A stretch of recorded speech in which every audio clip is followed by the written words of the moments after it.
Hello, JJ Meets World listeners. This is your host with the most, and I am welcoming you back to Kepler, North Dakota. That's right, another in the Kepler radio play series right here on JJ Meets World. We go back to the small town to find them just getting ready for a big 150th anniversary celebration, and they find out the history of their town may not be exactly what they thought it was. Sit back, relax, and enjoy this episode of JJ Meets World.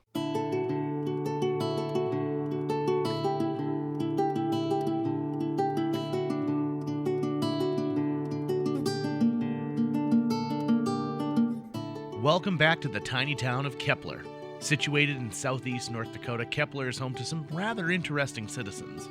Main Street is buzzing with excitement as the town is just days away from celebrating their 150th anniversary. Every business proudly hangs posters, and a brand new vinyl banner is going up over the main road, and even the big rock at the edge of town has been power washed and the plaque with the town's history rebronzed. Yes, just about everyone in Kepler is doing their part in getting ready for the big day, even Mrs. Fisher's class.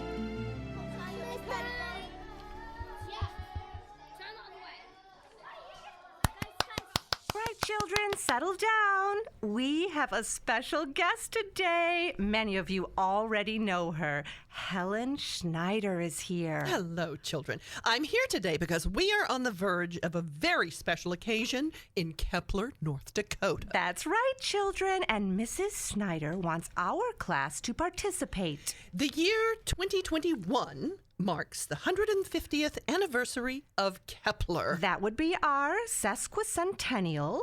Sesqui stands for 1.5, and centennial for 100. 1.5 hundreds. Sesquicentennial, 150 years. Thank you for that lesson, Mrs. Fisher. There's always a teachable moment. Most of you know the story of our founder, Klaus Kepler. I haven't gotten to that yet, Helen. Oh, well, I'm sure Mrs. Fisher has a great lesson for you about the founding of this town. I do, and the Kepler Curse. Oh, many of you have heard about the Kepler Curse from your parents, but I am here to tell you that there is lots more about the legend of the Kepler Curse. There certainly is. Klaus and his brother, Albert Kepler, came to the United States in 1841 to find their fame and fortune by working on the railroad.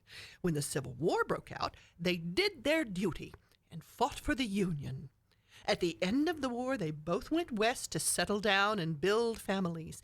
Klaus brought his wife, Astrid, and his younger brother, Albert, was single but looking for a wife. They found themselves in Fargo, North Dakota. Which was initially called Centralia. That's correct, Mrs. Fisher.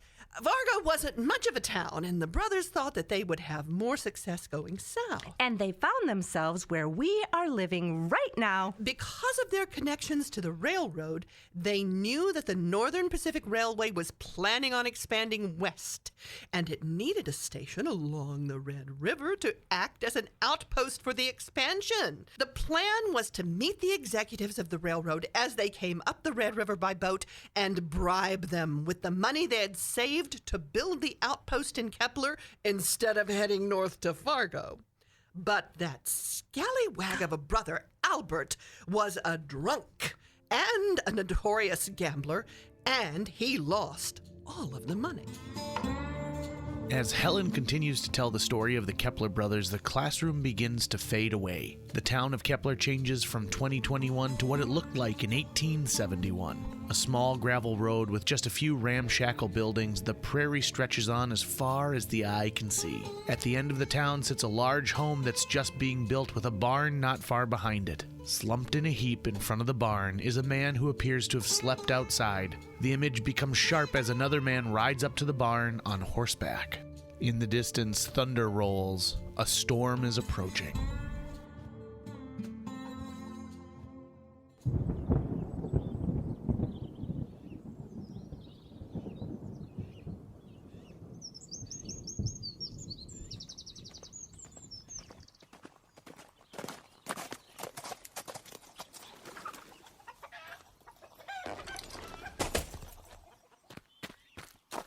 Wake up. What? They're gone. Who's gone? The railroad men. Thought they were coming later. Oh, stop it. Stop it, Albert. You knew they were going to be here today. Did they come up from the river and see the town? Yes. They came in and saw the 3 buildings and 4 houses. I told them all about our plans and how we're going to grow this town into a great city. So, what happened? The money, Albert, the money. It was because you lost it. Gambling. Klaus, I can win it back. Oh, no, Albert. I am done with you. I am no longer going to cover for you. I covered for you when we worked at the railroad. I covered for you when we fought in the war. And I've been covering for you since we came to this town. I can't build this town with you here. So what are you saying? I want you gone from this town by tonight. But I'm your brother. You aren't my brother any longer. You can't do this. Well, I talked to my wife, Astrid. She says she wants you gone, too. Please.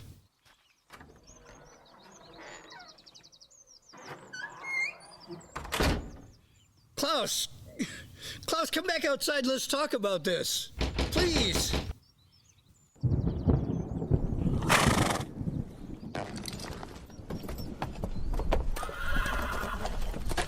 You'll never see me again. But I want you to know that I put a curse on this town. I put a curse on you, and I put a curse on your descendants.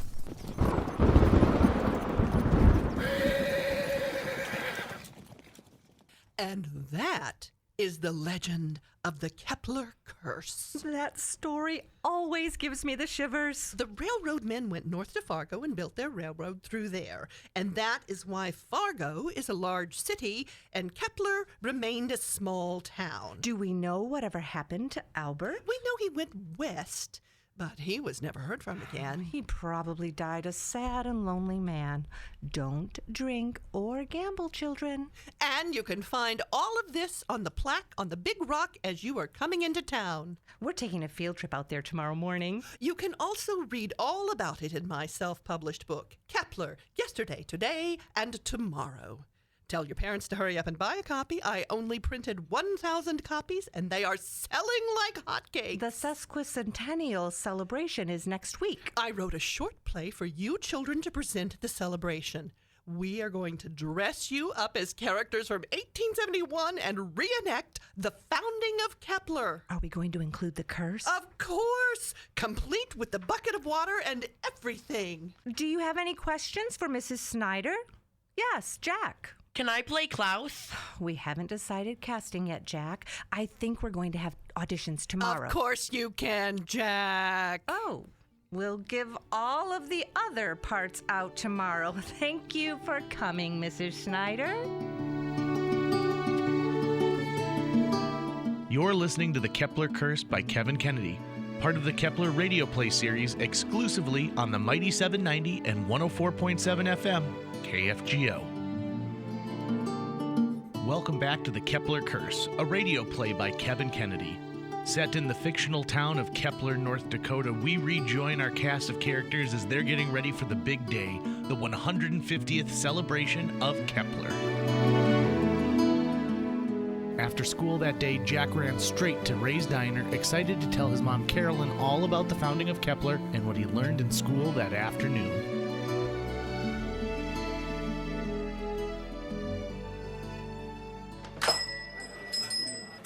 Hey, Jack. Your mom just went in the back room. Ray, do you know about the Kepler Curse? Sure. Do you think it's real? Well, some people believe it is. Do you? I'm not a big believer in curses. I believe in curses. All of the founders' families supposed to be cursed. Well, I don't know about that. But my last name's not Kepler, so I guess it wouldn't affect me. Is there anyone in town that is a Kepler? Yeah, let's see. No one still has the Kepler name. You know, I think Tanner's family are descendants of the Keplers. Tanner is a Kepler? I think so, but his last name isn't Kepler. Wow. Do you think he has the curse? He does seem to have lots of bad luck, but I don't know if he's cursed or just an idiot. My class is doing a play for the Sasquatch Centennial. The what? the Sasquatch Centennial. Sasquatch means half, and centennial means 100. So it's 150. 150 years since the town was founded. What are they teaching these kids? We're going to do a play about the beginning of the town at the celebration next week. I'm playing the founder, Klaus Kepler. I get to throw a bucket of water on someone. Okay. Albert Kepler, his brother, was a drunk and a gambler, and he lost all the money to get the railroad to go through the town. I get to throw a bucket of water on the brother. It's going to be great. I see. It's all in Helen Schneider's book. Her book? Albert was sleeping, and Klaus threw a bucket of water on him and told him to leave town. He cursed the town, Klaus Kepler, his family, and all of his descendants before he left. He sounds really busy. Do you think I should play him with a German accent? He was German? Yeah, Klaus Kepler. That's a very German name. He came from Germany in the 1840s with his brother Albert. I didn't know that. I think I'm going to do a German accent. It will make it more real. You do that. I'm going to have to practice. I gotta go tell my mom.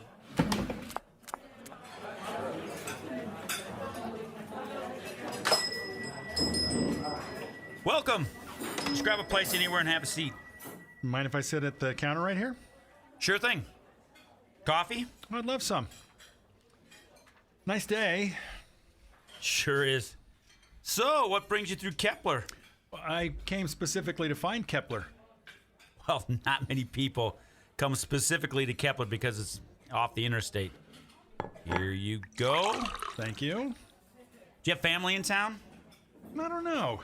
Oh, well, if you're here to find out if you have ancestors here, we have both a Catholic cemetery and a Lutheran cemetery in town. Well, I'm not really here to look at gravestones, but now that you mention it, I might have a look around.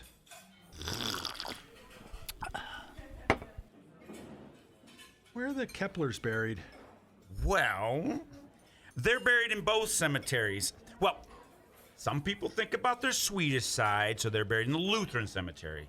And some think they're German, and they're buried in the Catholic cemetery. So take your pick. Well, I'm looking for... Ow! Ow! Ow! Oh, jeez! Ow! Oh, Here, that's hot! take, Take this oh, towel! right Take on this my towel! crotch. Take that, Oh, God, that's hot. Oh.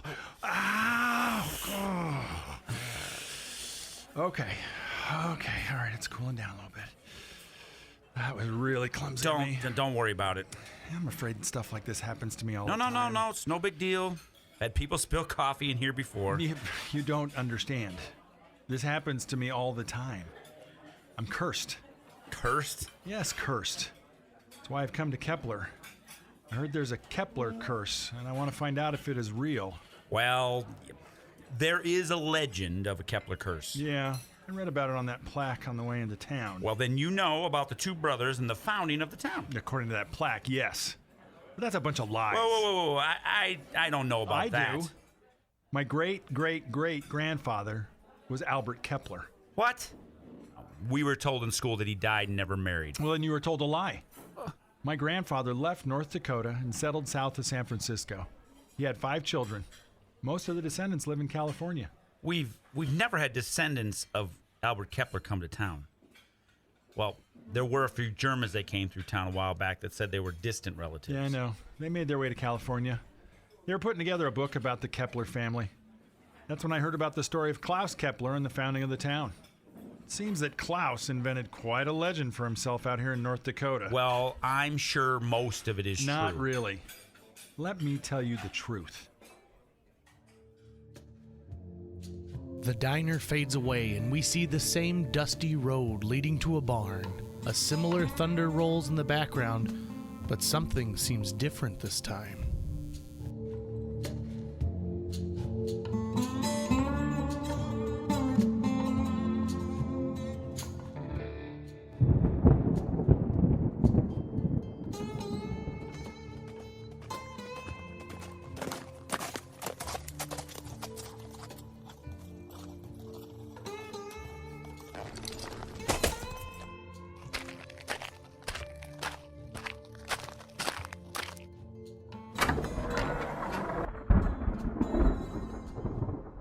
What do you want?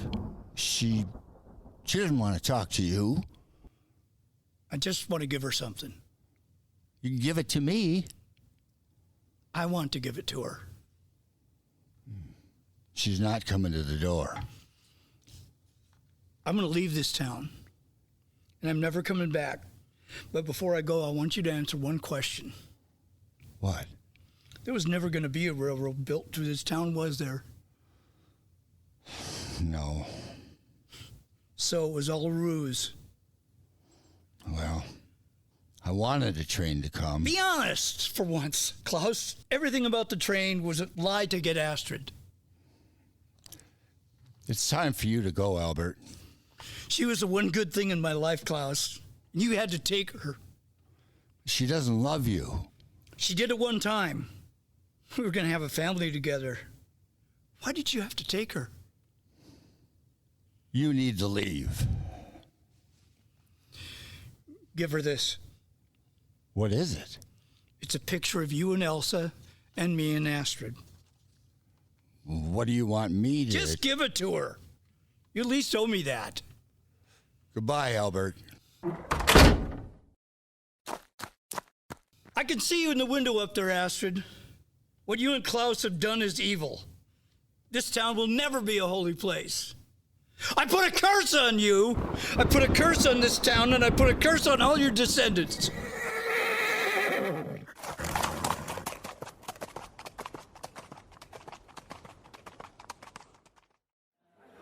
Who was Elsa? Klaus's first wife. She died of smallpox. And Astrid? She was Albert's wife. Klaus took her. How do you know this? The story was passed down from my grandfather. Well, maybe he made it up. There is the picture. Find the picture and you'll see the truth. Well, if there really was a picture, well, I'm sure Klaus would have destroyed it. Maybe. Well, we'll probably never know the truth. Are there any descendants of Klaus in the town? Yeah, Tanner is a descendant. Is Tanner. Does he seem to have bad luck following him with no logical explanation? He's had a few things happen to him. My parents' car was hit while they were taking me home from the hospital. Well, I was struck by lightning at age 8. I'm sorry. I was sitting next to 3 friends. None of them were struck. Well, that is strange. What's strange is that there wasn't a cloud in the sky and my friend Jimmy was holding an aluminum bat up, and he wasn't hit. Ouch. A few years ago, I was sitting at a stoplight, and a sinkhole opened beneath me and my car was swallowed up. That is some bad luck. I asked my mother about it, but she didn't want to tell me. Finally, she told me about the legend of the Kepler Curse. Now I'm out here to see if it is true. Most people think Tanner just makes bad choices. I used to believe that too. Now, I'm not so sure. There have been too many problems for them all to be just bad luck. Well, so what is it that you want? I want the curse to stop. But I'm afraid it's too powerful. I've prayed about it, I've been to confession, I went to a fortune teller. She said she could see a black aura around me and there was nothing she could do about it. I even went to a witch. How did you find a witch? I live in California. It's not hard to find a witch. What did she say? She said the spell was too strong and she couldn't break it. It wouldn't kill me, but it would torment me. She told me not to have kids. Do you have kids? No, I do not want to pass this on. Is anyone left from your family? Nope, I'm the last one. Well, unfortunately, I don't think Tanner is the last one. He'll probably have some kids someday. Does he have a wife? No. None of the girls around here are dumb enough to date him. That's good. Well, that's what I think. But that doesn't mean he won't keep looking. I should talk to him.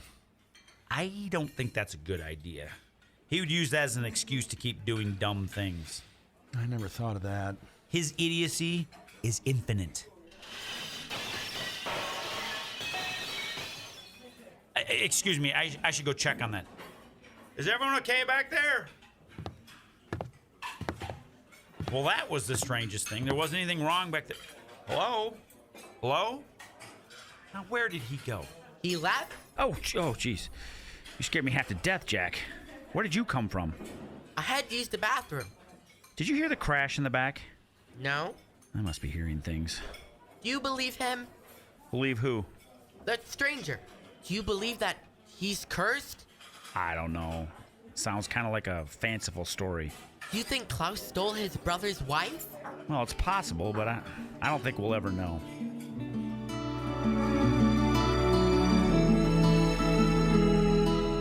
Who was that mysterious stranger? And was he right about Albert Kepler? Is the entire history of the Kepler town based on a lie? We go back to Mrs. Fisher's class as they are preparing for the Kepler 150th anniversary pageant. right, class, you have your assignments. Get together with your partners and read through your scripts. I will come around with Helen Schneider's book and show you the passage that you are presenting. Do you really think this story is true, Agnes? Miss Fisher says it's true. I know that, but what if it's all made up? Who would make it up? Klaus? Let's just read the script. Okay. My dearest Astrid, I'm afraid we don't have the money to pay off the railroad men. Oh, Klaus, what will we do? I'm afraid the railroad is going to go through the cowtown Fargo up to the north of us. Oh no, Klaus, there's nothing to that town. Kepler is much better town to run the railroad through. Well, if my brother hadn't gambled all of our money away... I knew there was something bad about your brother. I tell you, Astrid, we came over from Germany together, fought in the war between the states, and tried to build our futures together in these uncharted territories up in the Dakotas. But my brother wasn't to be trusted. Whatever shall we do, Klaus? I'm going to build you the mansion I promised you, and we are going to make our home here and raise our family. I believe in you, Klaus. Very good, you two. You both have a natural talent for acting. I've dabbled in a little stage acting myself. Have either of you two seen Music Man? No. Well, I played the part of Eulalie McKechnie Shin, the mayor's wife. I was one of the pick-a-little ladies. Pick a little, talk a little, pick a little, talk a little, cheap, cheap, cheap, talk a lot, pick a little more. Oh, we did it in the high school gym about 15 years ago. We were trying to start a community theater back then. The Kepler Players. Oh, that was a great show. Did either of you see it? I'm 9. I suppose you both missed it then. Yes. In the Pick a Little song, we were only supposed to walk in a circle and sing, but I didn't think that was visual enough. So I had the ladies over to my house, and I came up with choreography in our garage. We worked for 3 solid days on that number. When we came back to the rehearsal with it, Mr. Cordray, the band teacher at the high school at the time, and also the director, said we didn't need a dance for that number.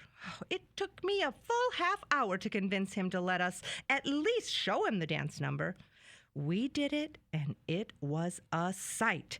Even though Evelyn tripped over a volleyball because the girls' volleyball team was practicing in there at the same time, Evelyn was a little clumsy. The children in the chorus clapped for us, but Mr. Cordray told me that it was cut. Well, as you know, Mr. Cordray only lasted 1 more year at the high school. It's no wonder. He never really had much of a vision, if you ask me. I like to dance. Unfortunately, that was the last production put on by the Kepler Players, and our dream of building a community theater right next to the Catholic Church never came to fruition. I keep hoping we'll get a chance at putting on another show someday. Mrs. Fisher? I really want to play Annie Oakley in Annie Get Your Gun. I think I can hold my own with Ethel Merman in the song Anything You Can Do. Anything you can do, I can do better. Anything I can do better than you. Mrs. Fisher? We really need to get some theater back in this town. Mrs. Fisher! Yes, Jack? You know, the 2 of you might just be good enough to play 2 of the Von Trapp children in The Sound of Music. Oh, I'm probably too old to play Maria, but I could play the Mother Superior. Climb every mountain, ford every stream. Mrs. Fisher? Follow every rainbow. Mrs. Fisher? You could play Kurt, Jack. He might be a little old for you, though. He's 11. You would be perfect for Brigitte, Agnes. Can either of you sing? No? Do we have to memorize the script the way it was written? What? Of course. You can't change the song. Doe, a deer, a female deer, Ray, a drop of golden sun. You'd have people throwing cabbages at the stage. No, I meant the Kepler script. There's no singing in the Kepler script. I know that. Can we change the Kepler script? Why would you want to change the Kepler script? What if it isn't true? Of course it's true. I overheard a man in the diner say that it was all made up. It has to be true. It's on the rock at the edge of town. But what if it isn't? It's right here on page 38 of Helen Schneider's book, Kepler, Yesterday, Today, and Tomorrow. Is that Astrid in the picture? It certainly is. She looks mad. Everyone looks mad in old pictures. They were told not to smile. I always smile in my pictures. Is that Klaus? It certainly is. Where's his brother Albert? Here's a picture of him and Klaus on the next page. He doesn't look like a gambler. That's the problem with gamblers. They look like everyone else. How do we know he was a gambler? It's right here in the book. But how do we know that? Klaus said he was. Then he ran him out of town. What if Klaus made that up? Now, why would he make up a thing like that? I don't know.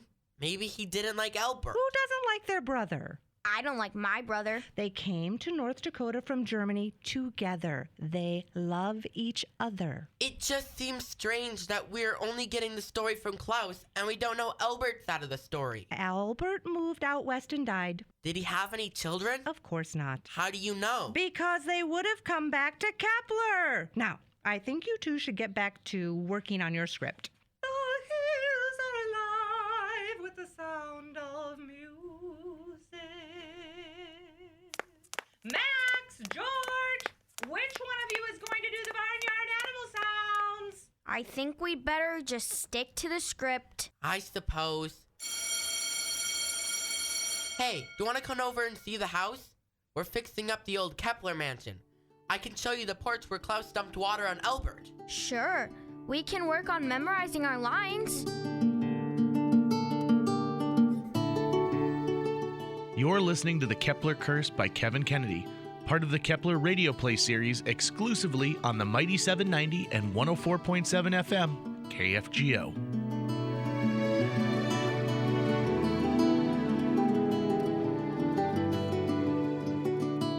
Welcome back to The Kepler Curse by Kevin Kennedy, part of the Kepler radio play series exclusively on the Mighty 790 and 104.7 FM, KFGO. At the edge of town near Pete's Pond, we find the oldest building in Kepler. It was once home to the town's founder and is now in the midst of being updated. Carolyn and her son Jack now own the Kepler mansion and are fixing it up to be a bed and breakfast. The nosy and busybody Helen Schneider is currently working to convince Carolyn to offer a book she has written to guests.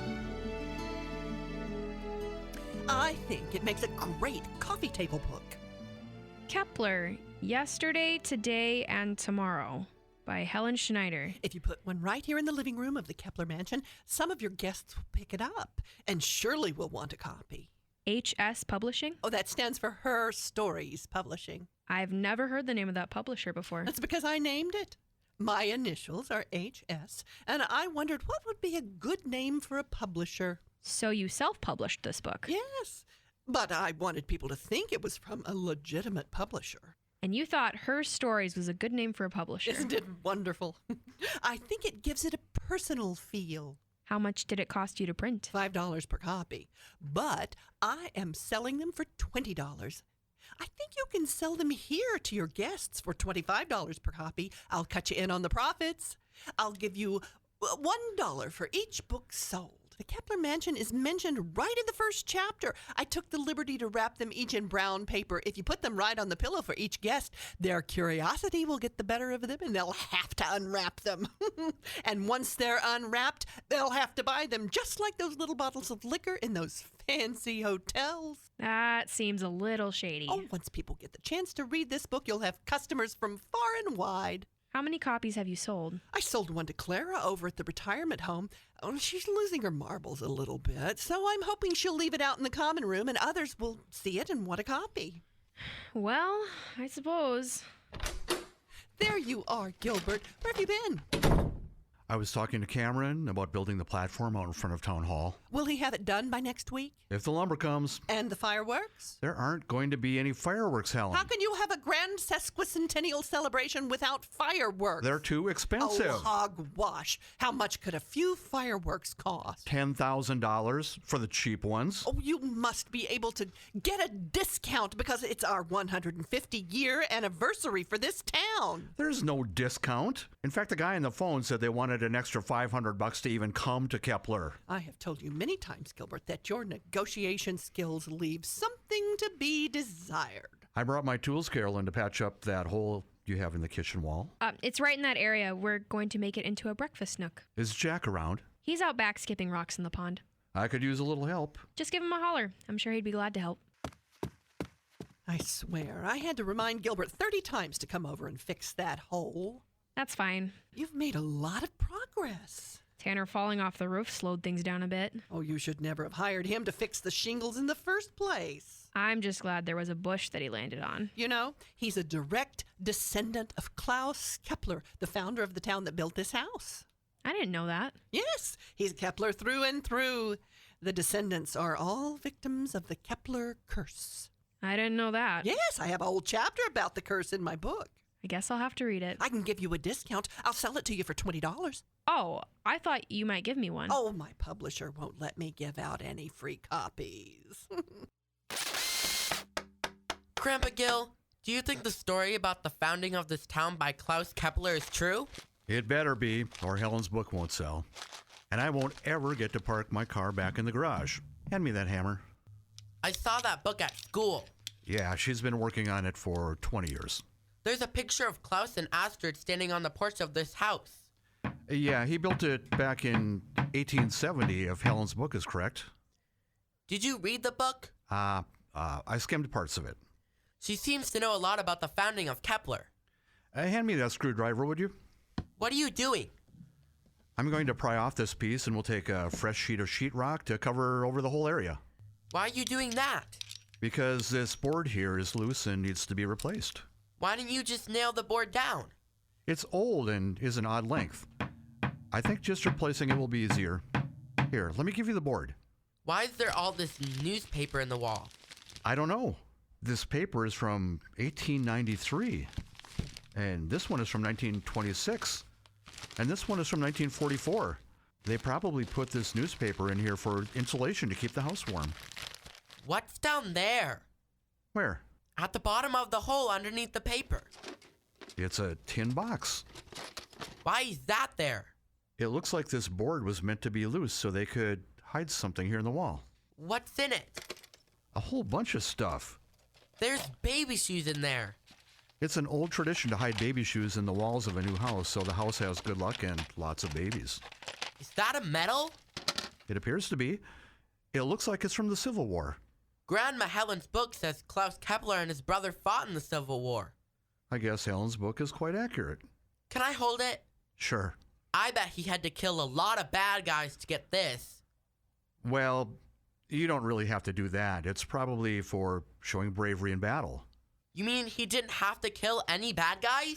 I don't know. It might mean that he saved some guys in battle. Oh. This looks like an old medicine bottle. And this is a land deed. What's that? It means the person that has this owns all of the land on this piece of paper. This is probably the deed to the land of Kepler. Why do they have all this stuff in here? It was probably meant to be a time capsule. What's that? It's a box full of items that have memories attached. Then people open it in the future to see what life was like before. This has been here a long time. I bet Klaus Kepler put it here. Maybe, but here are some World War II bonds. What does that mean? It means that people have put things in here 70 years apart. What's a bond? It's how they paid for the war. Can I put something in the time capsule? Sure, you will be moving in soon. What do you want to put in here? A letter. Okay, and what do you want to say in the letter? How soon will they open it? I don't know. It's been about 80 years since the war bonds. I wonder what will happen in 80 years. You don't need to tell them about their time. You should let them know what life is like in your time. Will they know about Klaus Kepler? Probably. Will they know about the curse? Maybe. Do you believe in the curse? I don't know. Is Tanner related to Klaus Kepler? I guess so. Do you think he is cursed? He certainly has bad luck. That could be the curse. It could be. If he is cursed, then that means the whole town is cursed. I suppose. Do you feel cursed? Not really. Me neither. That means the curse isn't real. I never really thought it was real. If it's not real, what does that mean for Tanner? He just seems to have bad luck. Is that a harmonica? Yuck! It tastes like rust. Perhaps you could just include the cost of the book into the price of the room. That way they'd have it ready for them when they check in. That's a thought. What is going on in here? Are you two playing music? We found a harmonica. My father played harmonica. He was quite good, actually. Play me something on the harmonica, Jack. It tastes like rust. What are you doing, Gilbert? You were supposed to fix the hole. We found treasure. There was a box in the wall. It looks like a time capsule. I'm going to put a letter in there to tell them what life was like now. So when they open it in 80 years, they'll know how we lived. I might still be living here, but you'll be too old, Mom, and you'll have to move into the retirement home with Grandma Helen. Thanks for the vote of confidence, Jack, that I'll still be alive. I'll be 145 years old in 80 years. Why do you think it will be 80 years? Because we found war bonds from World War II. That was 80 years ago. What else was in there? We found a land deed, a Civil War medal. A Civil War medal? Oh, let me see that. Klaus Kepler served with distinction in the Civil War. I wrote about it in my book. With malice toward none, with charity for all. Oh, I bet he was given this for his distinctive service in the Civil War. Possibly. It doesn't say his name on it. This gives me the idea for another book. Uh-oh. Kepler Treasures. Maybe you should concentrate on selling the first book?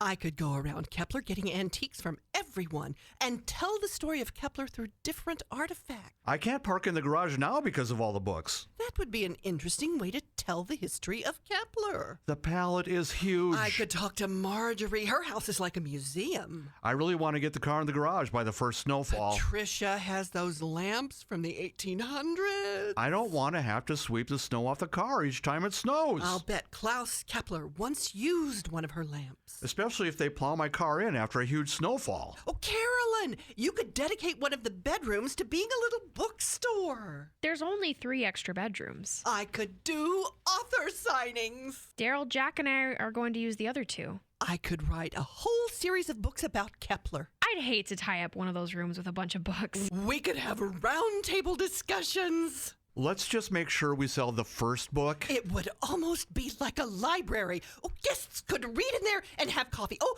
let me see what room would work best. Oh, dear. Grandpa Gil, do you really think Klaus Kepler was a war hero? I don't know. It's possible. What if Albert was the hero and Klaus took that from him too? What? If Klaus took Albert's wife, maybe he took his medals too.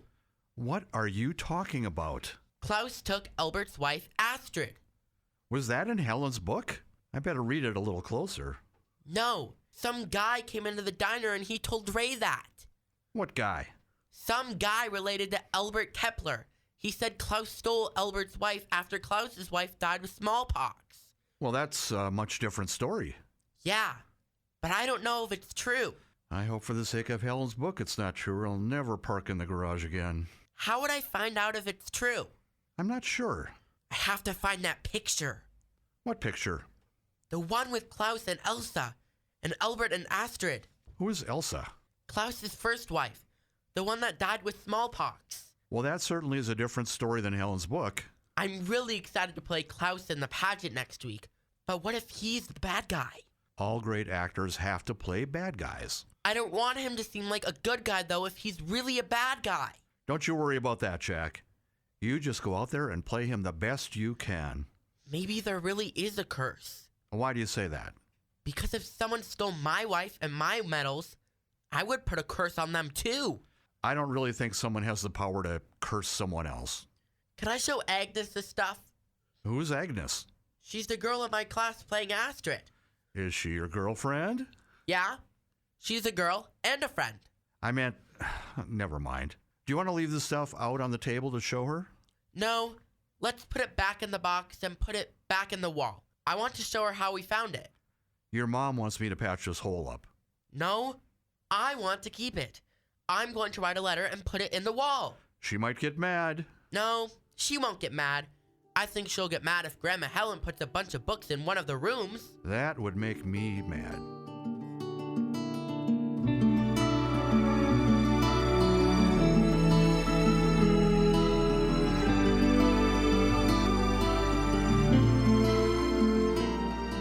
You're listening to the Kepler Curse by Kevin Kennedy, part of the Kepler radio play series exclusively on the Mighty 790 and 104.7 FM, KFGO.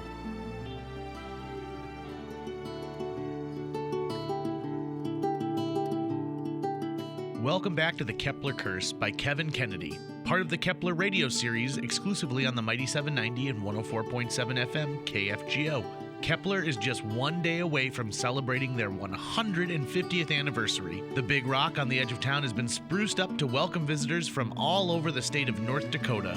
Everyone in Kepler is busy helping. There's only one problem. Young Jack is playing the role of the town's founder, Klaus Kepler, in the big pageant. But after a mysterious stranger came to town and shattered the myth about the founding of Kepler, Jack has been searching for answers. Was Klaus Kepler really a wonderful guy, or has history faded the truth about what happened between the Kepler brothers 150 years ago?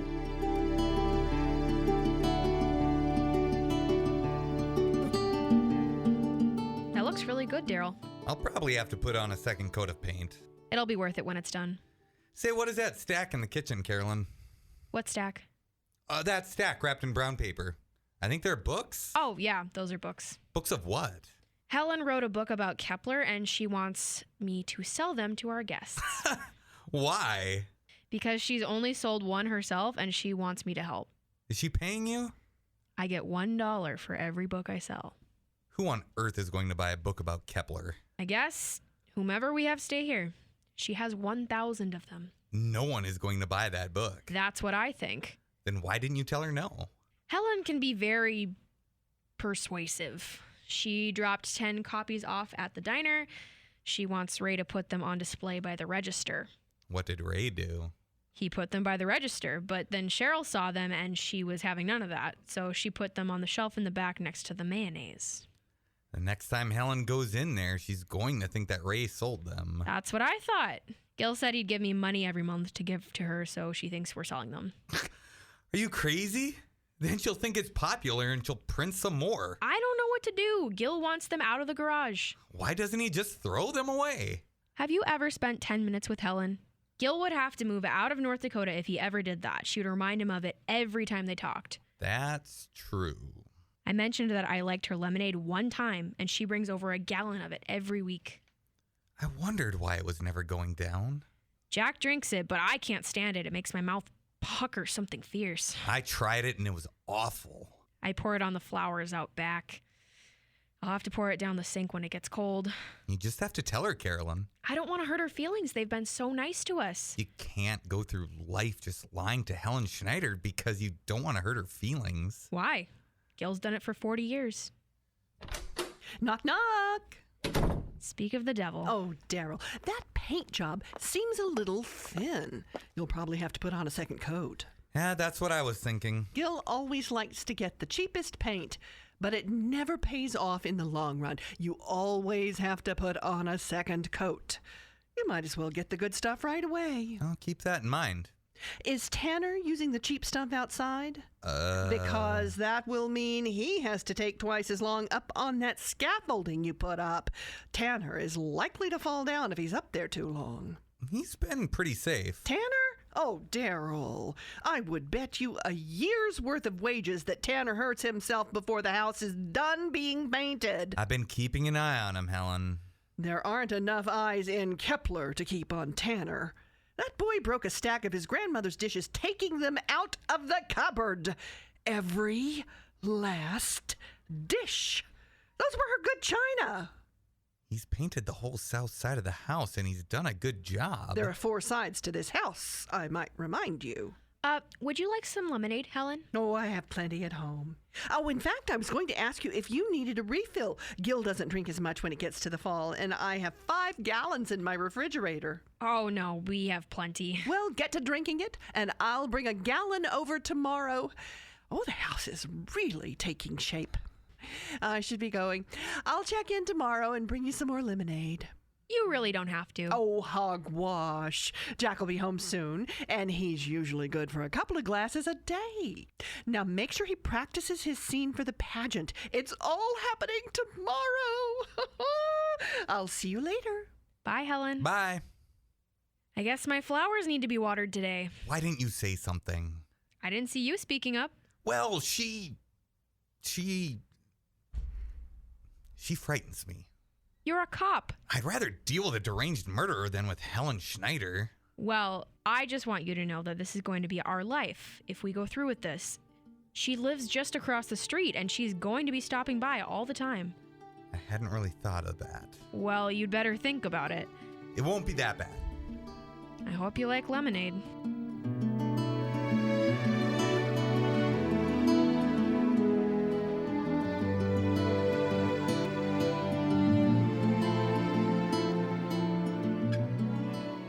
Hey, Jack, is this the porch where Klaus poured water on Albert?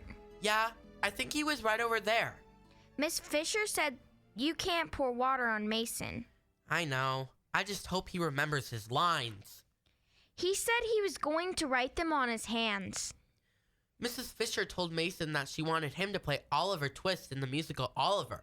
Who's Oliver Twist? I think he's one of the kids in that musical about the singing hills. The one she keeps singing. That's called The Sound of Music. I don't think I'm going to do that one if Mrs. Fisher does it. I hear her sing enough in school. She's going to sing at the pageant tomorrow. What? She wrote some song about Kepler and she told Mrs. Schneider that she wants to sing it. Oh, do you like lemonade? Sure. Grandma Helen makes lots of lemonade and brings it over. My mom won't drink it. She pours most of it on her flowers. She told me I could have as much as I want. Ma, are you here? She doesn't work today. I wonder where she is. It looks like she's been painting. Daryl does most of the painting. Then why is Tanner painting outside? Daryl is paying him. He said he wants to keep him off the streets. What's he doing on the streets? I don't know. He says Tanner only gets in trouble when he's in the streets. Is this house haunted? I don't know. I haven't seen any ghosts. They only come out at night. We haven't slept overnight here yet. This house is creepy. I think it's cool. It's old and make lots of sounds. I bet you won't say that when you see a ghost. I'm not afraid of ghosts. I think they're cool. Have you ever seen a real ghost? No. You won't think they're so cool when you see them. I've read some books on ghosts. I don't think they really want to scare people. I think they just want to find peace or hang out where they used to live. Did Klaus and Astrid Kepler die in this house? I think so. It's in Grandma Helen's book. Then I bet their ghosts haunt this place. They have those big stones over at the Catholic cemetery. I went over there this summer and saw them. I'd be scared to go into a cemetery. It's not scary. Besides, there was some guy mowing the lawn in there when I went into it. Let's get some lemonade. We just got this refrigerator because Mom needed to have a place to put the lemonade. That's a lot of lemonade. My real grandpa won't drink it. He says it tastes like rust. Ew, that's really sour. Grandma Helen makes it with real lemons. She doesn't use sugar. Do you have any sugar? I don't think I can drink it. My mom says it will grow hair on my chest, but I haven't seen any hair yet. My dad has hair on his chest. I wonder if he drinks lemonade. Wow, you drink that fast. It's easier that way. If you drink it too slow, your mouth puckers shut. Do you want to practice? We have the show tomorrow. I'm not too worried. Mrs. Fisher made us practice it 400 times this week. She wants to show our class off. Let me show you something first. It's over here behind this table, next to the wall. It's a secret compartment. It's even better. It's a time capsule. A time capsule? It's when people that used to live in the house put stuff in the walls for people to find years later. There's baby shoes in there? Baby shoes are supposed to bring good luck. Here's some papers. A little bottle, a harmonica?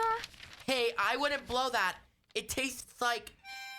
Ugh, it tastes like rust. Yeah, I know. Drink some lemonade. It will burn the bad taste out of your mouth. That helped. These are World War II bonds. What are those? They were supposed to pay for the war. I wonder if you can get money for them. Grandma Helen is going to write another book about them. Has anyone read her other books? I think Mrs. Fisher has. What is that? What? Right there, at the bottom of the wall. It's a picture. What is it a picture of? 2 couples. That looks like Klaus Kepler. And that's Astrid Kepler. And that's Albert Kepler. Who's the woman with Klaus? That must be his wife. He's married to Astrid. But Astrid is standing next to Albert, and the other lady is standing next to Klaus. The guy in the diner said Klaus's first wife died of smallpox. What guy? One of Albert Kepler's descendants. I thought he never married.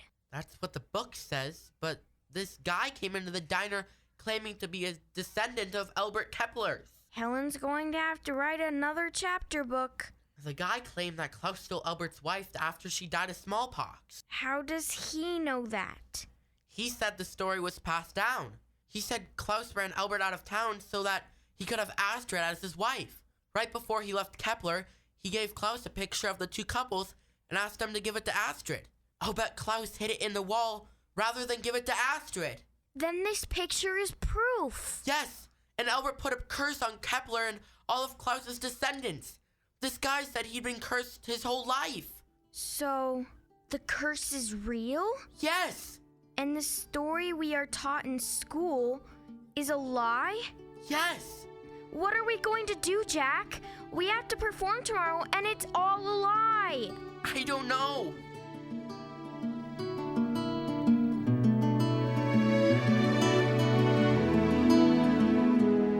The big day has arrived. People from all over the region have arrived in Kepler for the 150th anniversary celebration. Carnival rides, corn dogs, popcorn, and soda pop line the streets as people help the little town of Kepler celebrate. But what will Jack do now that he knows the town's founder is not what history has portrayed him to be? We join the festivities as self-appointed Grand Marshal of the Sesquicentennial, Helen Schneider, delivers some important notes to attendees.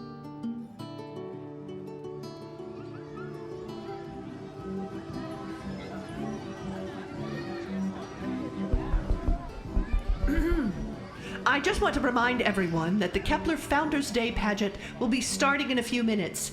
I don't want anyone to miss it. This is the definitive story about the founding of Kepler. You can also read all about it in my book, Kepler, Yesterday, Today, and Tomorrow, on sale at the table in front of the stage. Today only, I will be offering a Founders Day discount for only $21. No home in Kepler should be without a copy. I was told by the publisher of Her Stories Press that this is a limited printing and supplies are going fast. Make sure to catch me and I will sign it for free. You're the publisher. They don't know that. $21? Isn't the regular cost $20? Oh, hush, Gilbert. I'm priming the pump. You don't know anything about selling, do you? Apparently not. Oh, Marjorie, that is the most delightful dress I have seen here today. Hey, did you get a chance to buy my book? Jack was acting weird this morning. I'm sure he's just nervous, Carolyn. He's worried he'll forget his lines. Well, I could go up there and do them for him. I've practiced them so many times with him. Is he going to do the German accent? Apparently, the boy that is playing Albert Kepler, Mason, is going to do a German accent, but Jack thinks he's going to forget his lines, so he got some lines ready in case. He looks great in his old-timey suit. Helen redid the tailoring on him 5 times, and Mrs. Fisher is the one that insisted that he wear the mustache and goatee to be historically accurate. He looks like Colonel Sanders. Now, children, I am going to go out and sing my song before you put on the show. Maddie, you and Emma come out when I give you the hand signal from the stage. Everyone wants to see that beautiful banner we made in class. Now, kids, I want you all to go through my breathing exercises with me. 2, 3, 4, 5, and exhale.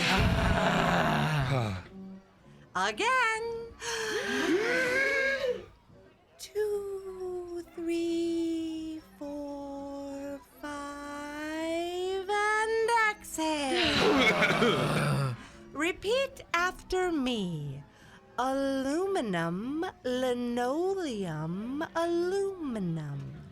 Aluminum, linoleum, aluminum. She sells seashells by the seashore. She sells seashells by the seashore.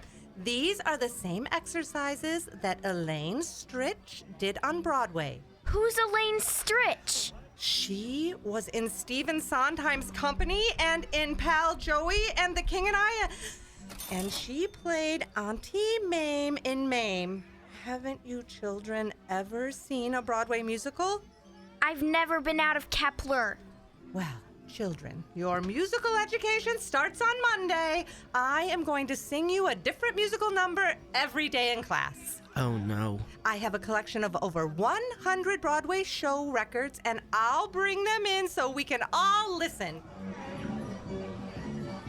I hope I ordered enough porta potties. It's going to be fine, Gil. Most people can walk home if they have to go bad enough. How many people do you suppose are here? I'd say most of the town, over 1,000 people at least. 4 porta potties isn't enough. They can use the bathrooms in the diner if necessary. They're all going into the Catholic Church.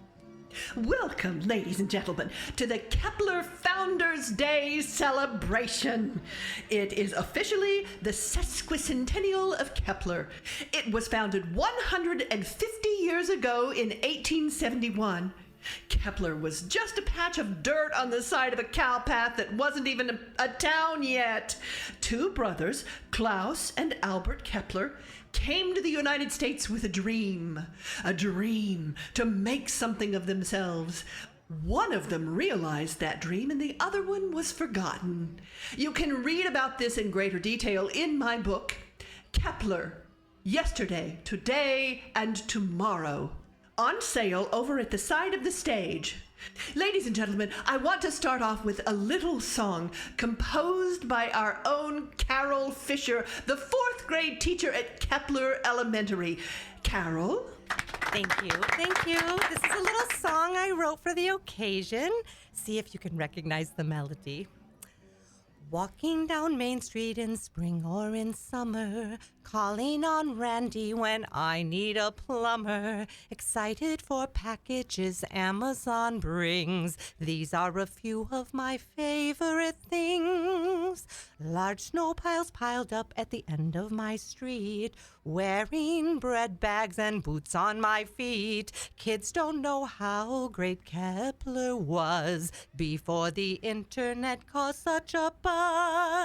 When the show starts, when the bell rings, when I'm feeling sad, I simply remember my favorite things, and then I don't feel so bad. What is she singing about? I have no idea. Having the children cut out paper hearts. What's really vital are theatrical arts. Watching a musical won't get you down. We need a theater right here in this town. We need music, we need theater, and we need it bad. I want to play Dorothy in The Wizard of Oz, and then I won't feel so sad. Thank you for that, Carol. Oh, we are all truly inspired by your voice. Girls, you can bring out the banner now. Here is the name of our pageant, Kepler. Yesterday, today, and tomorrow. That just so happens to also be the name of my book, which is on sale at the table right over there. Let's give the girls a round of applause. They made this banner yesterday. It's time for the pageant. Ladies and gentlemen, I give you Kepler, yesterday, today, and tomorrow. Did Mrs. Fisher run off crying? It looks like it. What was with that song? She wants to be on Broadway, I think. I hope Helen sells some of her books. I lugged 100 copies out here today. I wouldn't hold my breath. I can't park in the garage. The pile of books takes up my parking space. That's what you said. I might have to put them on shelves all over the house. Do you have that much space? No! Do you have any open shelves at your house? And that's when Klaus could no longer take it. I want you gone from this town by sundown, Albert. We are no longer brothers. Mason, that's your line. What is that you say, Albert? You are putting a curse on me and my family and the whole town? Oh, that's good, Jack. Well, I just want you to know, curses always put a curse on the people that cast them. Your family will be cursed also. Wait, that's not in the script. Klaus, is Albert gone? He is, my dear, but I must warn you, he put a curse on us before he left. I don't believe in curses. You'd better believe in this one, because it is real. Albert put a curse on us because I stole you from him and made you my wife. What are you talking about? He gave me this picture, Astrid, a picture of him and you as man and wife. I'm in the picture with my wife, Elsa, before she died of smallpox. Oh, Klaus, no one can know this truth. I will hide this picture in the walls of our house. Future generations will think we were always a couple because I will put a rock on the edge of town telling the story of Kepler. No one will ever know the truth. Wait! Where did you hear this story? A stranger came into the diner and said he was a descendant of Albert Kepler. There are no descendants of Albert Kepler. He told me about the picture. Let me see that. Where did you get this? I found it in the wall yesterday. Oh, maybe this man was just making things up. It's all true. I was there when he came in. So is the legend of Kepler, is it all fake? Hey, can I get a refund on this book? No! There are no refunds. Yeah, but this book is fake. It's not fake! You can still get a copy while supplies last over at the table. A special sale price today, only $10. But I paid $21. $6! Charge less. I have to make a profit. Give them away. $5 today only. Somebody's going to have to change that plaque on the rock at the edge of town. Can I take the books out of the garage, Helen? I'm going to sell them. To whom? Those will be collector's items someday. Just like those stamps that they printed the airplane upside down that are now worth a fortune. I want to park in the garage before it snows. Gilbert Schneider, have I ever asked you for one thing in the whole of our marriage? Can I just park in the garage for a change? Come on. I mean, do I have to brush the snow off my car all winter long? What are you talking about?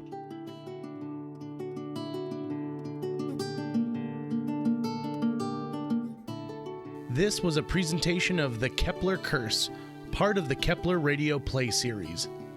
The Kepler Curse was written by Kevin Kennedy, story by Kevin Kennedy and J.J. Gordon, produced by J.J. Gordon, featuring the voice talents of Jay Nelson, Pam Strait, Judy Lewis, Noah Moline, Ali Juvie, Phil Goodell, Clara Moline, Gary Troxel, Jerry Barnum, Kevin Kennedy, Michael Murphy, and Oakley the Horse.